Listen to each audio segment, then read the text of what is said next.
दोस्तों, आप में से कितने लोग दिन में कई कई बार अपने शुगर लेवल को चेक करते हैं और सोचते हैं कि कैसे इसे हमेशा के लिए कंट्रोल किया जाए? क्या आप जानना चाहते हैं कि शुगर को जड़ से ठीक करने के लिए क्या किया जा सकता है? अगर हाँ, तो आज मैं आपको 5 ऐसे सिंपल और इफ़ेक्टिव टिप्स देने वाला हूं जो कि न सिर्फ आपकी शुगर को कंट्रोल करेंगे बल्कि इसे जड़ से ठीक करने में भी आपकी हेल्प करेंगे। दोस्तों, अगर आपको डायबिटीज़ है और आप इसे कंट्रोल में रखना चाहते हैं तो अपने दिन की शुरुआत आप मॉर्निंग वॉक से किया कीजिए।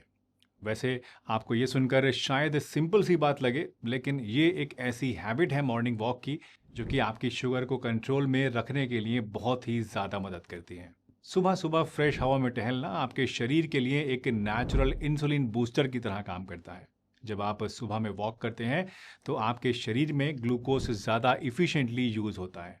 ये सिंपल एक्सरसाइज आपके सेल्स की इंसुलिन सेंसिटिविटी को बढ़ाता है, जो कि डायबिटीज़ के लोगों के लिए बहुत ही ज़रूरी होता है। साइंटिफिक रिसर्च कहती है कि जब आप कोई फिजिकल एक्टिविटी जैसे कि मॉर्निंग वॉक करते हैं तो मसल ग्लूकोज को एनर्जी के लिए यूज़ करती हैं और इसके लिए इन्हें इंसुलिन की भी कोई ज़रूरत नहीं होती है। इसका मतलब यह है कि आपकी बॉडी ब्लड शुगर लेवल्स को नेचुरली कम करने लग जाती है। तो अगर आप भी अब तक वॉक नहीं करते हैं मॉर्निंग में, तो आज से ही इसको स्टार्ट कर दीजिए। शुरुआत में 20 से 30 मिनट की वॉक कीजिए और धीरे धीरे इस ड्यूरेशन को आप बढ़ाते जाइए और आइडियली रोज़ाना सुबह में 1 घंटा आप नॉर्मल स्पीड से या नॉर्मल से थोड़ी सी ज़्यादा स्पीड से वॉक ज़रूर किया कीजिए। मॉर्निंग वॉक के बाद दूसरा काम जो आपको करना है वो है मेथी के बीज का पानी पीना। दोस्तों, मेथी का पानी डायबिटीज़ के मैनेजमेंट में काफ़ी ज़्यादा इफेक्टिव होता है। मेथी के बीज में सॉल्युबल फाइबर होता है जो कि आपके कार्बोहाइड्रेट्स के एब्जॉर्प्शन को स्लो डाउन करता है। साइंटिफिकली फेनुग्रीक सीड्स में एक खास कंपाउंड होता है जिसे हम 4 हाइड्रोक्सी आइसोल्यूसिन कहते हैं। ये कंपाउंड आपकी इंसुलिन सेंसिटिविटी को इम्प्रूव करता है और इंसुलिन सिक्रीशन को भी रेगुलेट करता है। मेथी सीड्स के पानी को पीना बहुत ही आसान होता है। आप रात को 1 टेबलस्पून मेथी के बीज को 1 गिलास पानी के अंदर भिगोकर रख दीजिए और सुबह सुबह उसे उठकर पानी को छान कर पी लीजिए। जो मेथी आपकी भीगी हुई बचेगी, आप चाहें तो इसको भी चबा चबा कर खा सकते हैं। इससे आपको और भी ज़्यादा फायदा मिलेगा।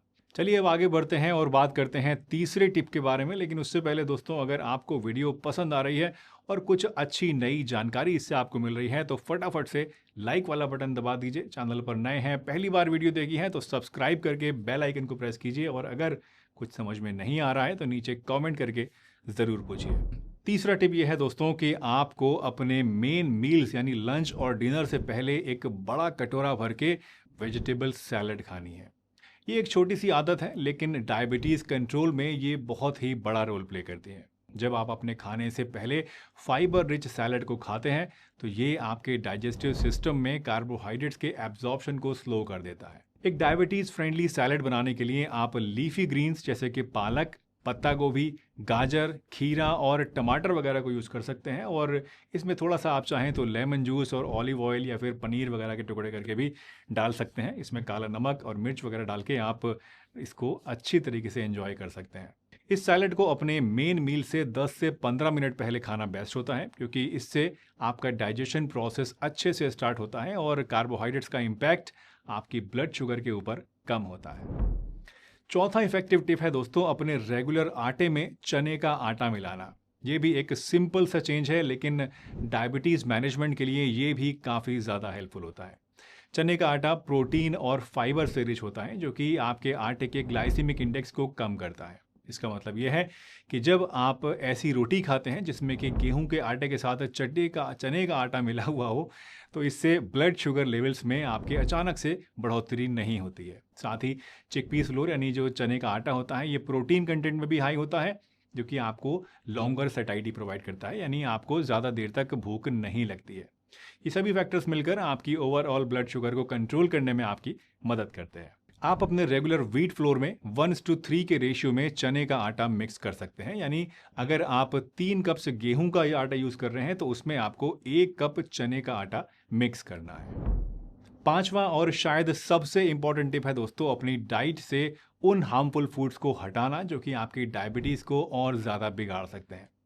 रिफाइंड शुगर यानी कि चीनी, अनहेल्दी फैट्स जैसे कि रिफाइंड ऑयल, वनस्पति घी और बार बार गर्म किया हुआ जो तेल होता है और सिंपल कार्बोहाइड्रेट्स जैसे कि processed foods like Maggi, chips, pasta, macaroni, pizza, ये सभी चीज़ें जो हैं आपकी ब्लड शुगर लेवल्स को तुरंत इम्पैक्ट डालती हैं, एकदम से बढ़ा देती हैं और जिसकी वजह से आपकी जो इंसुलिन लेवल है वो बार-बार कम और ज़्यादा होता रहता है, जिसकी वजह से इंसुलिन की सेंसिटिविटी बॉडी में कम हो जाती है, रेजिस्टेंस बढ़ जाता है और डायबिटीज़ को मैनेज करने में और भी ज़्यादा मुश्किल आ जाती है। इसलिए अपनी डाइट में दोस्तों ये छोटे-छोटे चेंजेस करके आप इन हार्मफुल फूड्स से बच सकते हैं। जैसे कि व्हाइट ब्रेड की जगह आप रोटी का इस्तेमाल कीजिए, रिफाइंड शुगर की जगह आप नेचुरल स्वीटनर्स जैसे कि स्टीविया को यूज़ कीजिए, फास्ट फूड और पैकेज्ड स्नैक्स को अवॉइड करिए और उनकी जगह पर फ्रेश फ्रूट्स, नट्स और सीड्स और हेल्दी स्नैक्स या फिर घर का बना हुआ खाना खाइए। तो दोस्तों आज हमने डायबिटीज़ कंट्रोल के लिए 5 पावरफुल टिप्स को डिस्कस किया। पहला, सुबह की वॉक जो आपके इंसुलिन सेंसिटिविटी को बढ़ाता है। दूसरा, मेथी के बीज का पानी जो कि कार्बोहाइड्रेट्स के एब्जॉर्प्शन को स्लो करके आपके ब्लड शुगर को कंट्रोल में रखने में आपकी हेल्प करता है।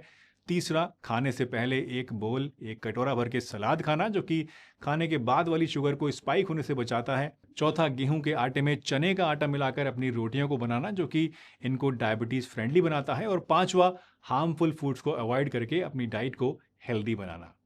इन सभी टिप्स को अपने डेली रूटीन के अंदर शामिल करके आप अपनी डायबिटीज़ को इफेक्टिवली कंट्रोल में रख सकते हैं। याद रखिएगा, डायबिटीज़ मैनेजमेंट एक लॉन्ग टर्म कमिटमेंट है और ये छोटी छोटी जो लाइफस्टाइल चेंजेस हैं ये आपको बड़े रिजल्ट्स देती हैं। वैसे डायबिटीज़ मैनेजमेंट के लिए आयुर्वेद में कई तरह की जड़ी बूटियों का यूज़ भी किया जाता है जो कि आपकी ब्लड शुगर को कंट्रोल करने में आपकी काफ़ी हेल्प करती हैं। ऐसी ही जड़ी बूटियों से बने एक घरेलू नुस्खे के बारे में दोस्तों मैंने आपको इस वीडियो के अंदर बताया है जो कि आप आसानी से अपने घर पे खुद ही बना सकते हैं। वीडियो अगर पसंद आई हो तो इसे लाइक कीजिए, चैनल पर नए हैं तो सब्सक्राइब कीजिए और अगर मन में कोई शंका है तो कमेंट करके पूछ लीजिए। हंसते रहिए, मुस्कुराते रहिए, रोज़ कुछ ना कुछ नया सीखते रहिए ताकि आप रह सकें हेल्दी हमेशा।